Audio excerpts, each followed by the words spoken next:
And credit Deion Sanders with the first big play for the Falcons tonight. He was man-for-man coverage on Michael Irvin, the gifted receiver of the Dallas Cowboys. He was on him like glue. You saw Aikman look over to him. Nothing happening. He could do nothing with it, and he had to run out of the pocket. 2nd and 15 for the Dallas Cowboys. Comes out before Emmitt Smith hits the ground, but he covered it up. Donaldson is the guy who helped to strip it, and the catch is made by Irvin in Atlanta territory, and he's wrestled down at the Falcon 45 by Sanders and Case. Go back on what you're talking about with Emmitt Smith, Al. I mean, I think this year they have improved their running attack to some degree. Kurt at the 29-yard line, 12-10. Dallas up by 3. Aikman on an out to Irvin, and he is pushed out of bounds by Deion Sanders. Frustration. It's a 14-yard gain. We mentioned before, almost every time Michael Irvin catches a pass, it's good for a first down. Coming into the game, he'd caught 67 this season, and 64 of them had been for first downs. But again, Sanders, when you're that good, you're going to get a lot of man-for-man assignments. You're going to draw the tough receivers, and he was out there on an island all alone. And that time, Irvin was the winner of that one. Irvin just driving him downfield, breaking it back. Yeah, it's hard to imagine. It's hard to imagine, though, isn't it? I mean, everybody says you have to run the ball to win in this league, and yet the guy who runs it the best never wins the big show. 2nd down and 7. Aikman to the 50-yard line. That's Irvin making the catch, and they stop him short of the first down. So it's funny, every time you bring something up about a guy doing something so often, catching balls and almost always getting a first down, he catches a couple in one game that don't result in it. Tuggle makes the hit.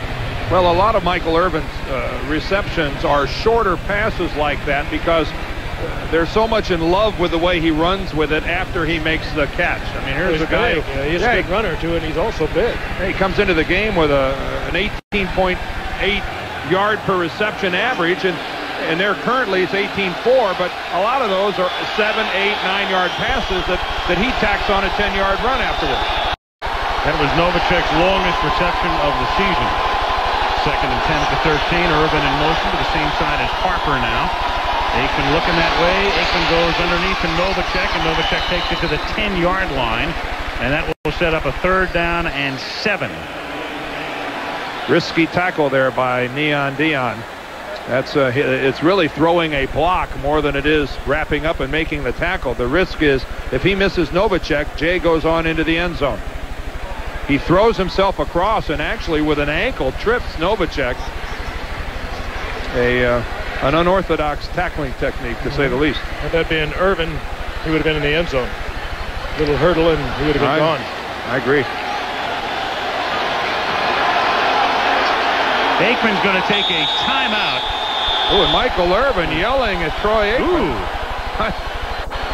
I'm sure it wasn't something that Aikman had done. I think Michael Irvin saw some weakness in the Atlanta defense and was hoping they could get the playoff.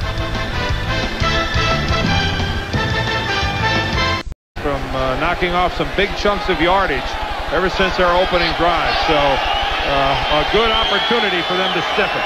Completes his next pass, tying a team record with a 14th consecutive completion, and he does not, as he throws it a little bit out of the reach of Michael Irvin. And that's only his 2nd incomplete pass of the game. His first pass was incomplete, and this one. If he leads that inside, well, it wouldn't be 6 points because Deion Sanders would have probably run Irvin down, as he would just about anyone, but that there was no inside help for Sanders, and that ball, look at Irvin, he just goes right by Sanders. I hope Deion wasn't telling him, hey, I had you all the way. Oh, if he leads it inside instead of overthrowing it. Oh, if he leads it inside instead of overthrowing it. His 6 points are very close. There's Mike. Sanders would have caught it. Has made him nauseous, but he's doing well, and he wants everybody to know it, and of course, we all wish him well. 3rd and 5, and here's Aikman throwing up to the 30-yard line, and somehow skittering away is Irvin, who initially was stopped, and that's what he does so well. He makes the catch and then picks up a lot more. All the way to the 38-yard line of the Falcons. We talked about the 7 and 8 yard, in many ways like an Andre Reed in Buffalo, the guy who isn't afraid to work the middle and make and make people either miss him or, in this case, bounce off of him. This is Michael Irvin using his size, wrapped up, held by Deion, tackled by Deion, and Deion gets up looking like, why isn't this guy on the ground? That is the athletic ability and the all-around skill of Michael Irvin. And strength for an outside receiver. Yes, sir. He is 6'2", about 200 pounds, and nothing Sanders could do.